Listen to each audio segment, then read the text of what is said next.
Então, ele nos procurou por volta das 9h24 da manhã com uma queixa de um formigamento no braço. E foi realizados os exames e foi constatado algumas doenças que ele tinha, como diabetes, e eu procurei saber se havia ocorrido um trauma prévio ou alguma coisa que pudesse fazer com que aquele braço ficasse dormente. E o paciente tinha me dito que ele já estava há 15 dias procurando atendimento médico e ninguém tinha resolvido a questão do braço dele e ele ainda continuava com aquela dor e estava perdendo dia de serviço. Quando eu realizei o atendimento do paciente, eu fiz todos os exames e, a princípio, eu não tinha sido diagnosticado, fechado um diagnóstico.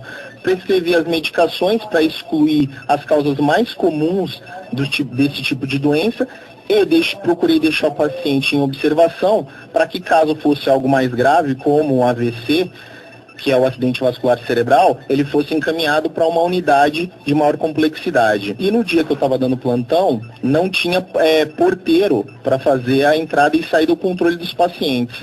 Paralelamente nisso, como toda a população deve saber, houve um acidente com uma caminhonete e onde houve vítimas que eu tive que prestar atendimento. E o paciente ficou em observação. Logo em seguida que eu acabei de fazer o atendimento desses pacientes, por volta no período da tarde, houve a procura de uma reportagem falando que havia ocorrido a negligência médica, que eu havia liberado o paciente e que eu havia dado um atestado para o paciente.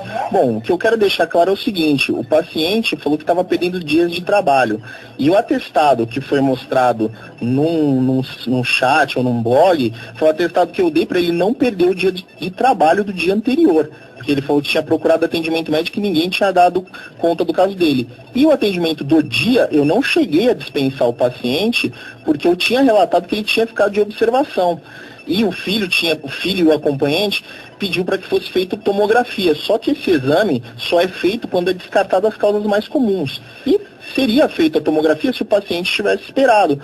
Porém, a enfermeira relatou aqui, e a população pode ter até acesso a esse documento, que após a medicação o paciente foi deixado em observação e assim que acabou de chegar o acidente com a caminhonete em questão, o paciente evadiu da consulta, foi embora sem a liberação médica, entendeu? E aí depois veio toda essa complicação, que falaram que o paciente foi para Botucatu, que foi constatado derrame e que eu havia liberado o paciente. Porém, no documento oficial, no prontuário do paciente, não tem nenhum relato escrito que eu liberei o paciente. Muito pelo contrário, tem um relato escrito e documentado com a hora que eu relatei que o paciente deveria ficar de observação.